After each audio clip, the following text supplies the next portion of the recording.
Wow, what a thrill to be here. So many people doing work on evaluation in the region and beyond, so many people I can meet and learn from, so many friends. I'm so looking forward to this week. Thank you also for inviting me and giving me this opportunity. So I'm here to talk about evaluation. Why does it matter? And perhaps more importantly, how can we make it matter more? I think fundamental to that second question is the question of relevance. Evaluation takes time and resources and human capacity, and it takes all of those things away from other things. Resources are scarce, so if evaluation is worth doing better, worth doing more of, it simply has to answer the questions that societies are struggling with. It has to be relevant. To be relevant, evaluation has to bring new evidence to bear on pressing questions. It has to help people who are trying to make change know if what they're doing is working. It has to hold accountable groups that are blocking change or not performing. You know, I was originally going to talk about using evaluation to influence policy more generally. But looking at what's been going on in the region for the last 3 months, being part of some of that myself, in my own attempt to be relevant, which is the focus of my keynote, I've chosen to focus my talk today on one of the biggest issues this region is struggling with: violence against women. I'm going to share some ideas of how I think evaluation and measurement can be part of the solution. But before I begin, I want to say that I'm not here to judge as an outsider. South Asia is my home. I moved here 15 years ago. I've spent most of my adult life here. This is where I've been part of social change movements, and this is where I've built my career, working with amazing and talented people, many of you, people trying to bring about change, sometimes at very difficult odds. My 2 children were born in Delhi. They've lived their whole lives there. My daughter's 9 years old. She's trying to decide whether she should be the chief minister of Delhi or of Kashmir, because she loves both places and she's got big ideas for both of them. She has big dreams for herself, she has big dreams for her country, and so do I. I dream that in my daughter's future India, she can walk on the streets in safety, take a bus without being harassed, and that she can have all of the same opportunities and experiences as her brother. I dream of a South Asia that's a global leader in addressing violence against women and can use those experiences to help other countries struggling with the same issue. So today, though I may not look it, I'm speaking about my home, I'm speaking about my region, my community, and my family. I'm also speaking as the member of another community, a community of evaluators. The persistence of violence and inequities in this region affects all of us. I'm going to share my ideas on how we in the evaluation community can be part of the solution. On December 16th, a 23-year-old student in Delhi was brutally gang raped and murdered. She was returning from the cinema with a male friend. They boarded a bus thinking it would take them closer to home. Instead, the man was beaten and the woman was raped and brutally tortured. Their naked bodies were thrown out of the moving bus. The press gave her the name Nirbhaya, meaning without fear, because of the fight that she put up, because of her determination that her attackers be brought to justice, and because she fought to live despite horrific injuries to her internal organs. She died on December 29th. Nirbhaya was one of the few from her village who had made it into college. She had a professional career ahead of her. She was a citizen of a country lauded as the biggest democracy in the world, but none of this protected her. In her, maybe people could see themselves or their sisters or their friends, or perhaps it was the sheer vicious brutality of the attack. Whatever it was, thousands of horrified, angry, and grieving protesters, and I was one of them, came onto the streets and said, enough. They said, this war on women must end. India is not alone. Most countries in South Asia share many of the same anti-women realities. Every country in the region has a shameful list of their own Nirbhayas. The researcher Naila Kabir recently wrote a powerful article naming some of them. In Bangladesh, 14-year-old Yasmin, a young domestic worker trying to return to her parents' village, picked up, gang raped, and murdered by 3 policemen. In Pakistan, Muqtadan Mai, gang raped on the orders of elders in her village, and Kainat Samru, 13 years old, gang raped by local village thugs. In India, there's Mathura, a 16-year-old tribal girl, gang raped by the police in the police station, even as her relatives who'd come to file a complaint waited outside, not knowing what was happening. The list goes on and on. Every day new names are added. And these are only the cases we read of. The vast majority are hidden from sight, their names unknown to us. But the response to what happened in India is important, I want to argue, for the region and for the world. For example, here's a picture from Nepal. For almost 2 weeks, demonstrators across the country gathered outside of official buildings, demanding better protection of women and criticizing what they argued was an inadequate response to violence against women. But what are we going to do about it? How do we make sure that this collective anger and desire for change actually leads to change? I'm here to argue that part of the answer lies in measurement and evaluation. I'm an evaluator. I try to figure out whether things are working or not. These things might be policies, programs, or projects. They're the things that people are doing to try and change things. Are their efforts working? That's what we evaluators try to help people figure out. There's a saying in evaluation. It's measure what you treasure. I'll say that again. Measure what you treasure. Why? The things you measure are often the things that you strive for. For example, take a student report card. Schools report on the child reaching certain targets. If they don't reach those targets, it's flagged. So evaluation helps the student, parent, and teacher in school figure out if things are working or if changes are needed. At a larger level, societies also measure certain goals. So what do we measure? What do we treasure? If we look at what we currently measure, what we target and focus on, we can see from any newspaper that it's overwhelmingly economic growth. Now, while growth has been a big driver in decreasing global inequality, many, including Amartya Sen, warn that our obsession with growth rates is misplaced, given that, and I quote, "The lives that people lead are only partially influenced by growth." But paradigms are powerful. Because we're convinced that economic growth is the answer, or the main answer, this is what we focus on. We hope that growth and efforts on health or education will take care of things like violence. But Nirbhaya suggests that this hope is misplaced. Yes, the gender gap in education is closing. Yes, many more women are now in the labor force. And yes, reservations have increased the percentage of women in elected office across the region. All of these things are important. But we aren't seeing the transformation in values and norms. We see continued violence. What we treasure has brought some development, but has neglected human development. Let's take an example.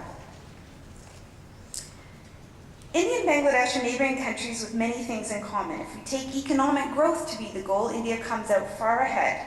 India's GNP per capita is almost twice that of Bangladesh. But what if we treasured different things?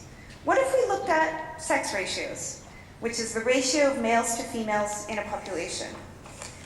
Bangladesh's sex ratio is 978 females per 1,000 males. India has recorded districts with sex ratios less than 850 females to 1,000 males. This reflects millions of missing girls, girls who should exist but don't because families abort female fetuses, and the girls that are born have a lower chance of surviving because of neglect and discrimination. The same is true if you look at many other figures. For example, in Bangladesh, 194 women die in childbirth for every 100,000 live births. But in India, it's 250 women. The numbers are way too high in both countries, but Bangladesh is doing better than India, despite higher rates of poverty. So why hasn't India's growth success translated into success in gender equity? Government programs are shaped or guided by change paradigms, or our big ideas about how the world works, of how things can get better. For example, the idea that growth is the solution to most of our problems and that growth will reduce gender inequity. This kind of idea is rarely questioned or challenged, but if we focus our attention and goals around women's health and safety, or justice, or equity, rather than or in addition to growth, how would this influence our development path and choices? It's often only when the dialogue changes that we begin to challenge dominant ideas about how societies change and what those changes should look like. I believe we are in such a time. I believe that if we treasure and try to measure what's working and what's not working for women and girls in India and Bangladesh and Afghanistan and Pakistan and Nepal, we'll progress much faster. How do societies change? It's the big, great question. How do we know if they're changing? Evaluation can help tell us. Without feedback on what we're trying to change, our efforts are doomed to be erratic and inadequate. It's like shooting an arrow in the dark, but with it, we improve our odds. Though I realize I'm preaching to the choir here, perhaps a few remain unconvinced, so let me give you an example of how evaluation can make a difference. One success in using measurement to drive change was an agreement signed in 2000 by the United Nations called the Millennium Development Goals. This set of goals was supported by 189 countries. They set 2015, just around the corner, as a deadline for making specific improvements across a set of areas such as health, education, and income. Many people, and I was one of them, perhaps many of you were also among that group, assumed that these goals would be filed away and forgotten, just another area announcement with no teeth. But the MDGs weren't filed away and forgotten. In his annual letter this year, Bill Gates argued for more measurement, and he used the example of Ethiopia. When Ethiopia signed on to the MDGs, that country, like many others, established hard targets around the goals. For example, they said they would reduce child mortality by 2/3. That's not very airy, that's pretty specific. They were able to attract donor funds, and actually with help from Kerala in India, they set up 15,000 community health posts.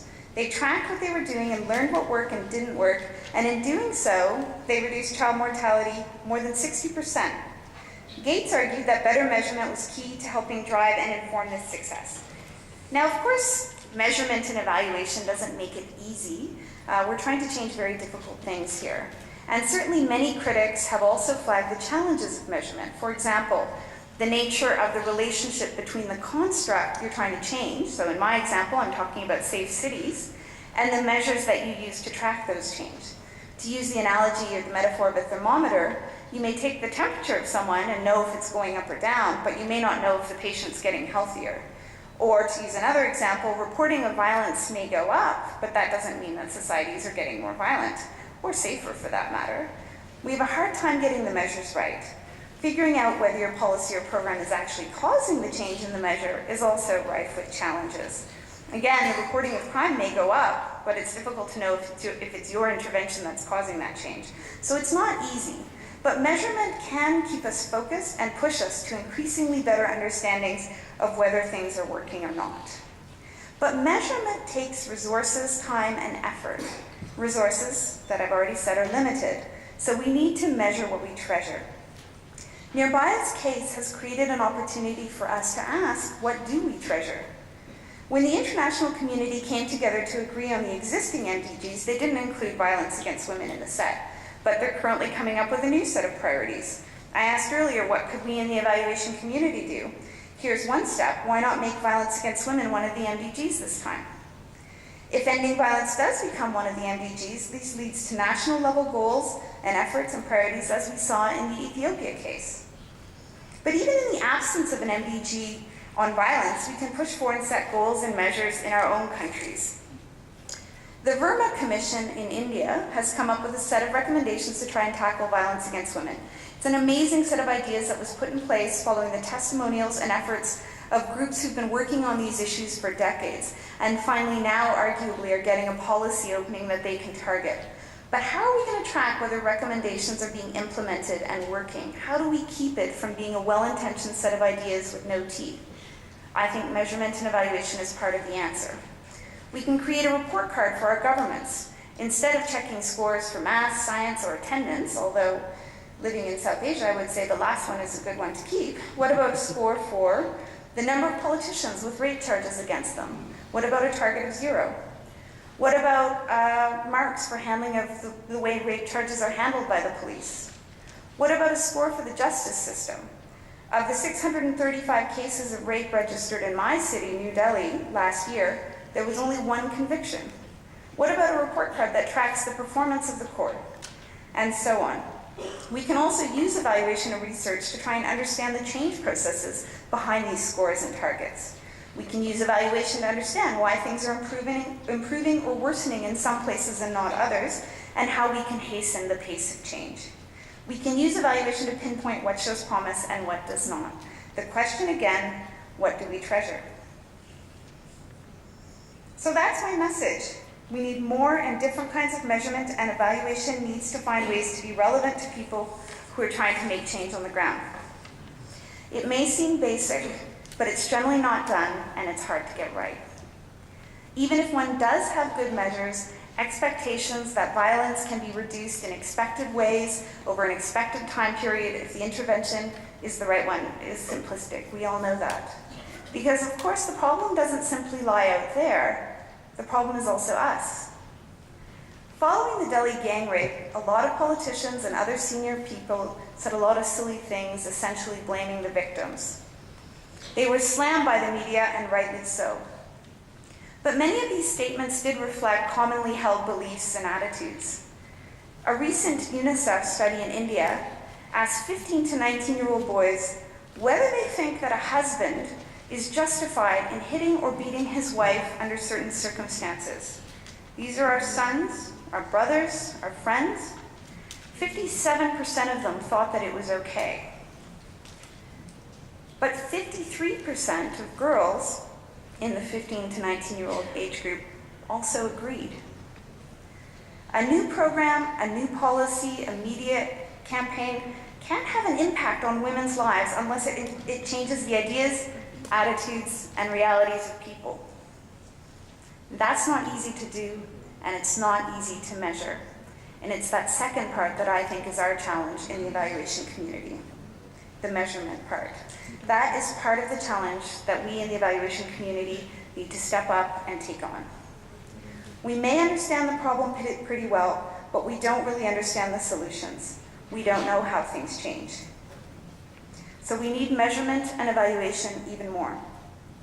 We need to experiment and measure and evaluate, and experiment and measure and evaluate, and do it again and again. It's not glamorous, and it's going to be a long haul. We need to be ready to try different things. We need to also expect setbacks and to evaluate and learn from them. We need to be strategic and not expect that our findings will be received and used, but work and continue to work and continue to work to get them considered. For things like the MDGs or country or city scorecards, putting women's safety on the list of things that we treasure and measure would have symbolic value, yes. It will say that the world no longer accepts the denial of safety and dignity to half of humanity. But it can have more than a symbolic value. If we want zero tolerance, we can put in place the goals and measurement and evaluation systems to keep us focused. We can use them to push our governments into action and to bring change in our communities and our families. We can track what's working, we can identify promising efforts, and we can work towards a collective goal. If that happens, Mirbaya may have helped to not only wake up India, she may help wake up the world. We as evaluators are part of that world, and we need to be part of changing it. So in closing, to the question of does evaluation matter, the fact that you're here today suggests that you already agree with me that it does matter. But as evaluators or evaluation commissioners or as evaluation users, we make choices all the time. Choices about the work that we take on, the work that's continued, the questions that get asked, the targets that are set, the efforts that get examined, what is included and what is excluded. To make evaluation matter more, I believe we have to ask every day, is what we are doing relevant? We have to target our efforts and our most precious resource, our time, on things that matter, on the things that we treasure.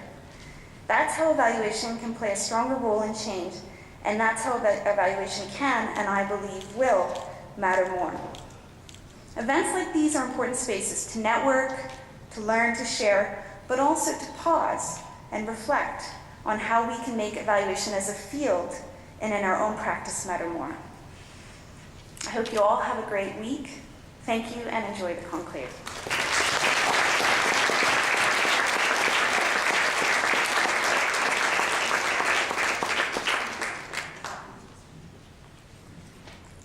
Thank you, Katherine. And now I request Kanchanji to come here and to felicitate Katherine with a moment, please.